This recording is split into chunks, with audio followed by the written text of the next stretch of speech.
You can't judge a book by its cover, but I'm willing to bet that you do. I know that all of us like to think we're so open-minded and we're so flexible and we're so willing to be open to whatever happens. Or maybe we don't. Maybe we know that we have prejudices.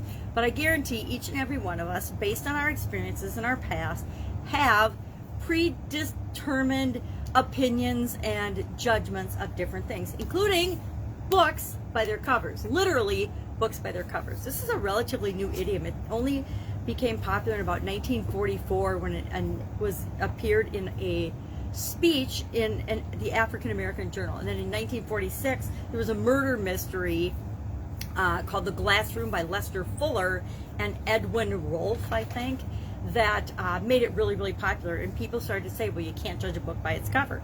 Meaning, you shouldn't assume anything. Why? Because assuming makes what? An ass out of you and me. I love that. I don't remember who thought of that, but whoever came up with assuming and assumptions and the acronym for that and what it means, it was absolutely brilliant. Now, why I picked this book is because you look at this book and you're like, oh, it's just a little blue book, and then you read the title and you're like, well, that might be interesting, but depending on what you're thinking about in your life, it might not be interesting at all. And it's interesting because I actually have 4 books that are all like super boring. Finally, last year, they got a kind of colorful one about fun. It's a little more fun than these boring books. But these books have actually had a huge impact on my life. The fun one doesn't look so beat up. I don't know, 2020, I guess I was easy on my journal.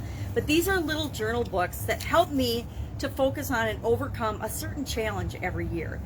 The first year, it was do one thing every day that scares you, to stretch my comfort zone.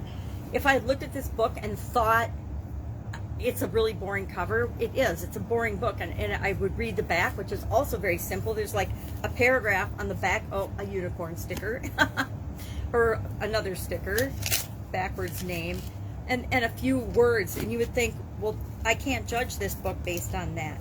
But what's cool about these books is they're full of activities and challenges. Every single day there's an activity and a challenge that you can do to change something in your life. And so for the last 4 years, this is the 4th year in a row that I have done a video every day to talk about a certain topic. And this year's is do one thing every day that centers you, which is all about becoming more introspective. Last year, perfect topic was do one thing every day that's fun.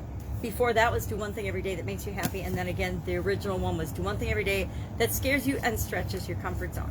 So these look like little nothing books that you wouldn't really get much value out of, but I can't even quantify how much value I've gotten out of all of these books, because they have literally caused me to step out of my comfort zone and change my life in ways that I never would have had I not opened the book, because I judged in advance, that's a simple, dumb book. I don't even need to look at it.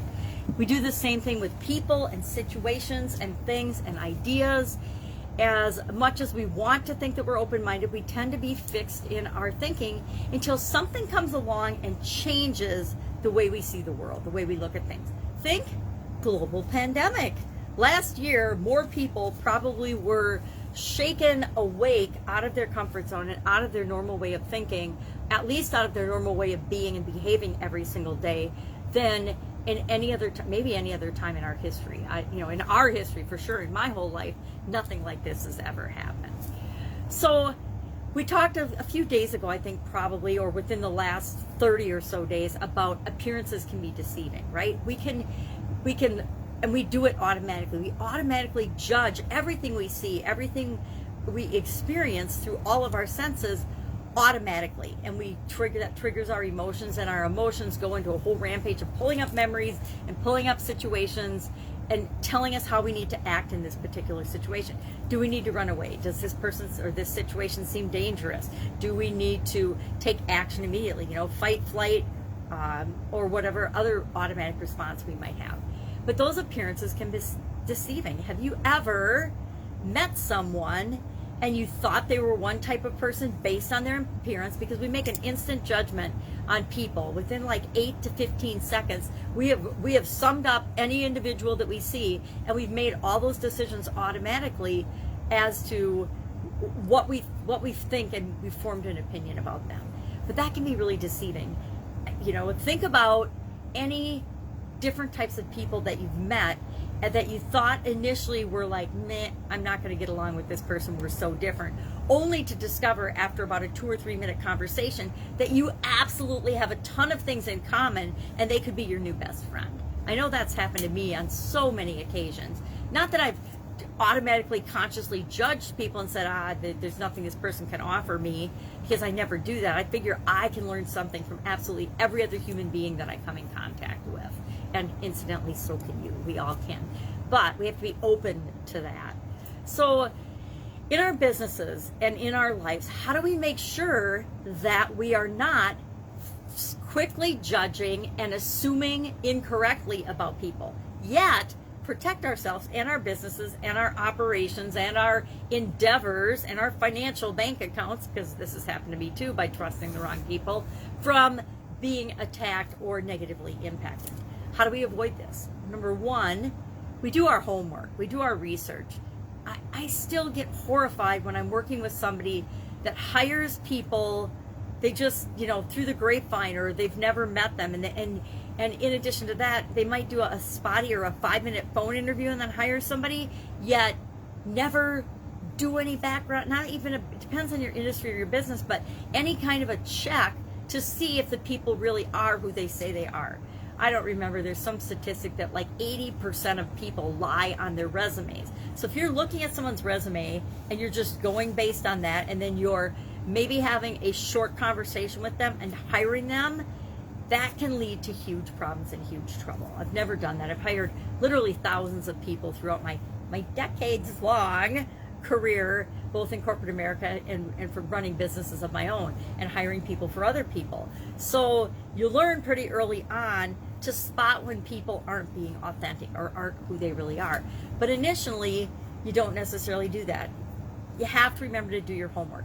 You have to think and appraise situations and people with not only your emotions and your gut instinct, but with your head, your heart, and your intuition. Every time, and I've gone back and looked at situations in my life, and this is why I can say this, every time I have not made a decision based on all three things: my head, my intellect, my research, my doing an investigation, finding out information and getting the facts, my heart, how do I feel about this? How do I really feel emotionally? Does this feel like an energetic or a good fit or not? And then my gut, my intuition. So often we think everything looks good on paper, and it does. Somebody seems amazing when we're talking to them, and they are, because we're all amazing in some ways and kind of not so amazing in others. But you'll get that inkling, that nudge, that feeling, however it shows up for you, and it's different for each of us, that says, there's something off, there's something wrong. Every time I have ignored that, literally every time, something super bad for me has happened in my life. I could tell the stories of, there's 3 big instances that really hit home before I learned that lesson, that I have to listen to my head, my heart, and my intuition, not just any one or just any 2. I need to make decisions based on all 3. And that becomes more automatic with practice, just like any other thing, any other skill or any other muscle we want to strengthen. It becomes really, really easy to use all 3 automatically once we do it often enough. So curious, what has your experience been with this particular idiom, this expression, this proverb, you can't judge a book by its cover? Has it been true for you? Have you had delightful surprises by making assumptions about a person or a place or a situation or an organization or a job or an opportunity without using your head, your heart, and your gut? Or have you had it go the other way, where somebody looks amazing on the surface? They look like, the love of your life, or the perfect partner, or the perfect vendor, the perfect supplier, or the perfect person to link hands with and do business with, only to find out that there is something in their values that doesn't match yours in terms of how they do business, how they treat other people, etc. So share in the comments below. I will be with you tomorrow with another interesting idiom. What does it mean? Where does it come from? And how might you use it in your business right now? And again, I want to say, I don't judge a book by its cover, but like every other human being, I guarantee that I still have a tendency to do that. All right, have an amazing day. I'll be with you tomorrow.